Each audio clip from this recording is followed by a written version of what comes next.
SSC ఫలితాల్లో బాలుర కంటే బాలికలే అత్యధికంగా ఉత్తీర్ణులయ్యారు. రాష్ట్ర విద్యాశాఖ అధికారులు 10వ తరగతి ఫలితాలను మంగళవారం ప్రకటించారు. నల్లగొండ జిల్లాకు సంబంధించి 19,263 మంది పరీక్షలకు హాజరు కాగా ఇందులో 18,513 మంది విద్యార్థులు ఉత్తీర్ణులయ్యారు. రాష్ట్రంలో నల్లగొండ జిల్లా 96% ఉత్తీర్ణత సాధించి 9వ స్థానంలో నిలిచింది. కాగా రీవాల్యుయేషన్ చేసుకోవాలనుకున్న విద్యార్థులు ప్రతి సబ్జెక్టుకు ₹1000 రుసుము మే 15వ తేదీలోపు చెల్లించాల్సి ఉంటుందని విద్యాశాఖ అధికారి బొల్లారం భిక్షపతి ఒక ప్రకటనలో తెలిపారు.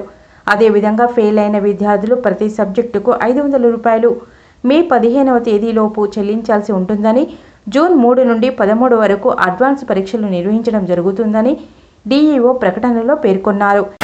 ఎస్ఎస్సీ ఫలితాలు విడుదల కావడంతో నల్లగొండ పట్టణంలో పలు పాఠశాలల్లో బాణసంచా పేల్చి సంబరాలు జరుపుకున్నారు. నల్లగొండ పట్టణం మర్రిగూడ ఎంవీఆర్ గెలాక్సీ పాఠశాలలో 10వ తరగతి ఫలితాల నేపథ్యంలో పాఠశాల ఉపాధ్యాయులు, విద్యార్థులు మతాబులు కాల్చి ఆనందం వెలిబుచ్చారు.